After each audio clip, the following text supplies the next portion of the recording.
Welcome to part 2 of my coverage of the Gochiusa Iceberg.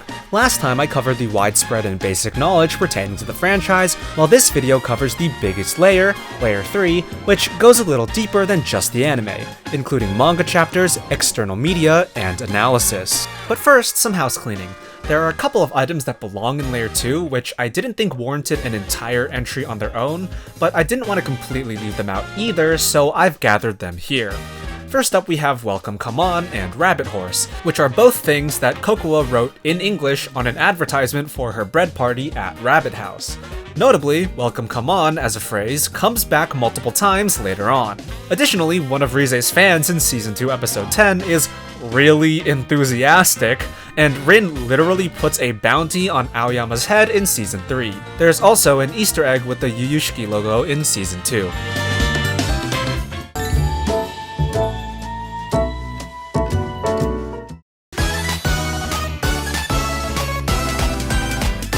The first item in this layer is that magic is real. In the show, Kokoa casting a magic spell on Chino's grandfather to turn him into a rabbit is shown as a flashback, but also as a dream that Kokoa is having, leaving it somewhat ambiguous as to whether or not it actually happened. At this point, him possessing Tippy so far is the only example of supernatural phenomena, making Gochiusa feel relatively grounded. There could even be theories that all of Tippy's antics are happening in Chino's head. However, there are several more examples of supernatural phenomenon that make their way into the story, starting with the Halloween episode. As Halloween is considered a day where the dead walk the earth, it's no surprise that Chino's mom makes an appearance. And it's not just like some symbolic I'm watching over you scene or anything like that, it's a whole conversation, well I guess interaction, because Chino's mom never speaks, between Kokoa and this ghost. It's also implied that Kokoa once brought an entire arcade into existence to cheer up Maya. Some of the only other characters to experience supernatural phenomena like this are Aoyama, when she sees the train that takes you to the afterlife and told that it's not her time, and Megu, who gets isekai'd later on.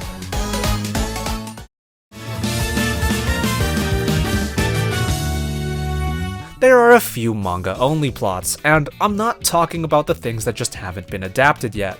These are stories that the anime has long passed in the timeline, which would make it weird to adapt them in later media unless they release an OVA called like Gochiusa Rewind or something. These stories include Kokoa getting scones from Chimame-Tai, the Aoyama observation diary, and Rise getting a cavity while Chino worries about her weight. Although that last plotline was adapted into a voice drama CD. Another example is a scene where Kokoa mentions wanting to ride a bike. In the manga, we actually get to see her learn to ride a bike, being taught by Rise, and at the end of the chapter she hits a sick drift.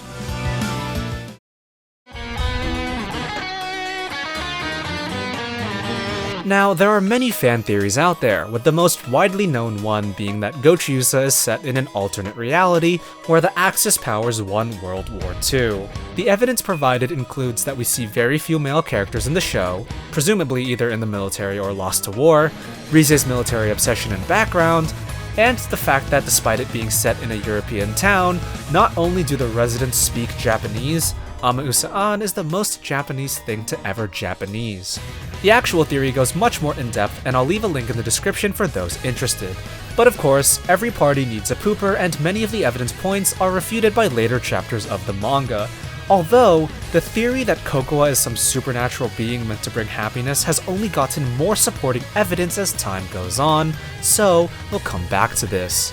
Another fan theory that runs along this train of thought is that Kokoa and Aoyama are the same person, supposing that Aoyama inspiring Kokoa to be the town's international barista lawyer novelist is the start of a time loop, and this would be supported by the fact that these two are some of the only ones in the series who experience the supernatural happenings mentioned above, as well as the fact that those two are the only ones who noticed the flower pattern on Chino's yukata during the summer festival.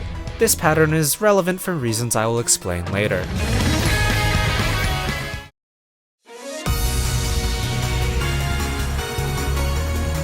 Phantom Thief Lapin and Magical Girl Chino are both April Fool's projects made by Koi, and while these are the only ones that made it in the anime, there have been several others all accompanied by mini web events. Starting in 2015, this was the first one and it featured Magical Girl Chino, followed by Phantom Thief Lapin in 2016. 2017 gave us Chimame Chronicle, which was a rendition of Chimame-Tai in traditional JRPG gear.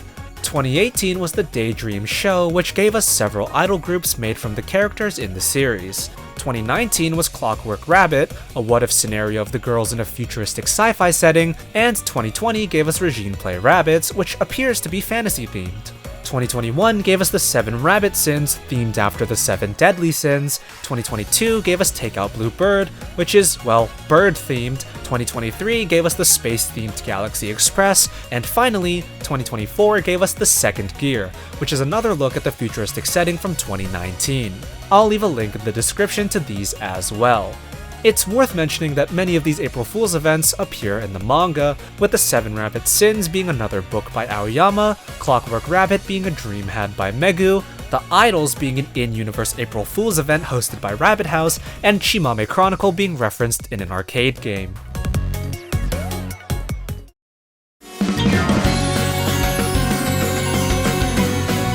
Chero's acting as Phantom Thief Lapin eventually leads to her taking part in an event where some kids chase her around. Rize gets carried away and starts chasing Chero as well, which quickly tires her out. So Chia, who happened to be wearing a mask for her job at the cafe, jumps in, claiming to be the rabbit thief of Inaba, and takes over to give Chero a minute to catch her breath. Aoyama witnesses this and models a new character after Chia's costume. After this, the Rabbit House gang tries to force Chino into the magical girl costume from Cocoa's Fever Dream, making the outfit officially canon.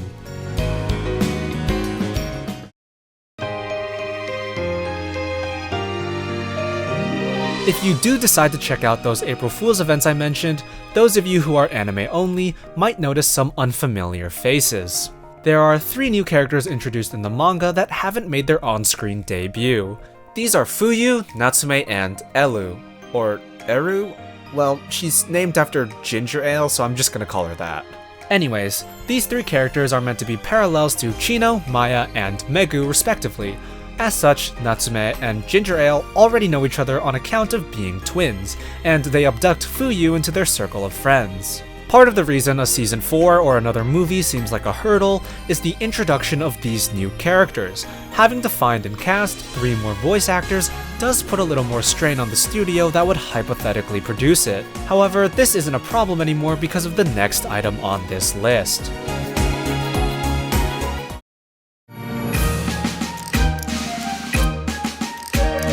The 3 new characters, Fuyu, Natsume, and Ginger Ale, already have voice actors casted for them for a comic dub they did on the 10th anniversary of the series. This was also accompanied by a 10th anniversary mini-album in which Chino and Fuyu sing a duet.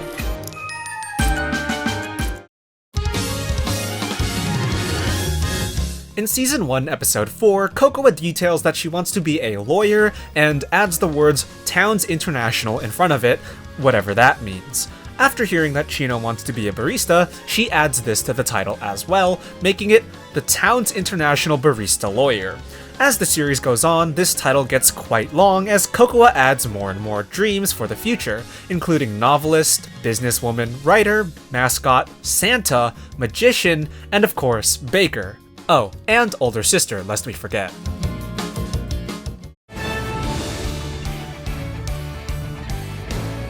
There was a pretty big game called Kirara Fantasia that featured characters that appeared in Manga Time Kirara Max in a JRPG setting, completely separate from the JRPG setting of Chimame Chronicle. Since it's Kirara Max, they are predominantly slice-of-life characters, and of course, this includes Gochiusa. There were several iterations of each member of the main 5, 2 of each bean, and Mocha and Aoyama had 1 each as well. Unfortunately, this game reached its end of service, meaning you can no longer play it. And, a side note, I know it makes sense, but I'm still offended that they made Megu a healer.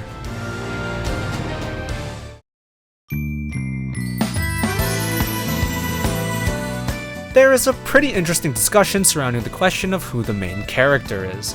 most people fall into one of three camps. Either the petite rabbits share the spotlight 5 ways, it's Chino, or it's Kokowa. As for the 5-way split, it's because each of those characters appears in every episode of the anime, starting from their introduction. In fact, the inclusion of so many characters and the even distribution of focus is something that fans have come to appreciate with Gochiusa.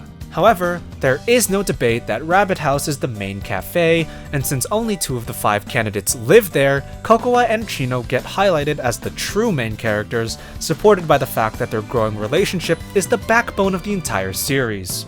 There are reasons to consider each one of them, such as Kokowa being central to a lot of characters' arcs and development, or Chino being the poster child of the main cafe, but the reason that I put this so deep in the iceberg despite it seeming like a pretty basic conversation is that more recent and manga-only developments have shifted the discussion a bit.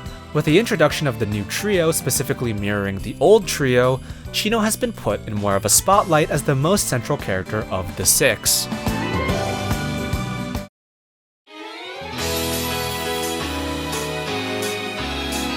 Since Furimawasare-Tai is on this list, I figured Furimawasare-Tai and the My Pace non-peace rivalry should be mentioned here as well. My Pace refers to Kokowa, who drags others into her shenanigans and, well, goes at her own pace, while non-peace refers to Chia, who often lets herself get carried away by others, mostly Kokowa, and the combined shenaniganery power of this dynamic duo often ends up dragging Chino, Shero, and Rize along with them.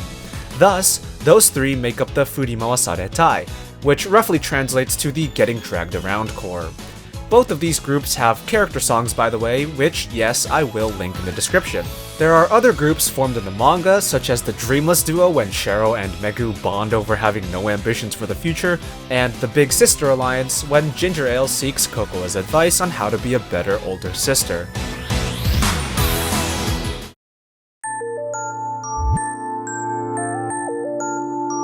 You might be wondering why Tokimeki Poporon is on this list a second time, and that's because just like the manga has chapters dedicated to the April Fool's events, there's also a chapter which gives us a behind-the-scenes look at how the music video for Tokimeki Poporon was filmed in-universe, which may or may not have included giving 3 middle schoolers alcohol so that they throw away their shame.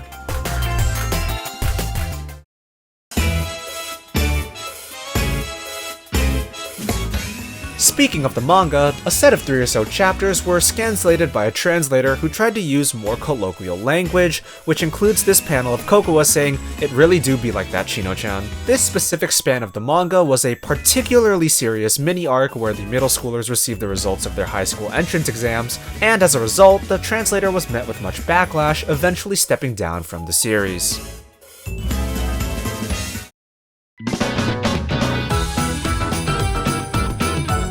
In Season 3, and even before that, we get hints that Kokowa is interested in magic, such as her wanting her stuffed rabbit from Rize to be magician-themed, having a witch-themed dream in the movie, wanting to be a magician when she grows up, and buying the magic set from the flea market in Season 3, Episode 1. Another long-running theme is the constant comparison of Kokowa to Chino's mom.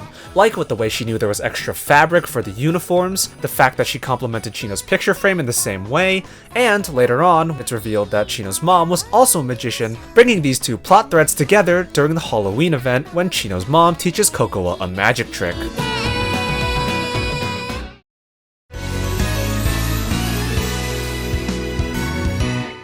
At the end of Season 3, the characters plan a graduation trip for Rize and Furimawasare-Tai, and lo and behold, in the manga, the next thing they do is go on that trip.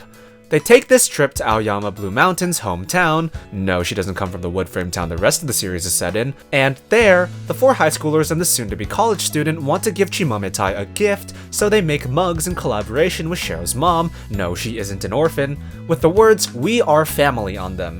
This quote is representative of the fact that during the trip, all 7 of the main cast live together and say they felt like a family.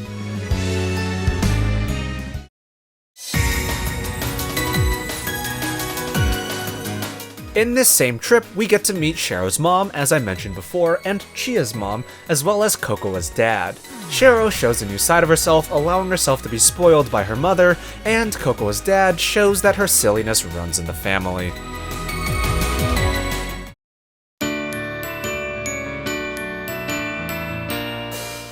There is a Gochiusa board game that was released around 5 years ago. In this game, you play as one of the main cast members in a latte art contest.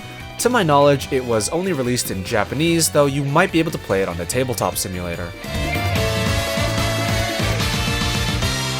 And that brings us to the end of Layer 3.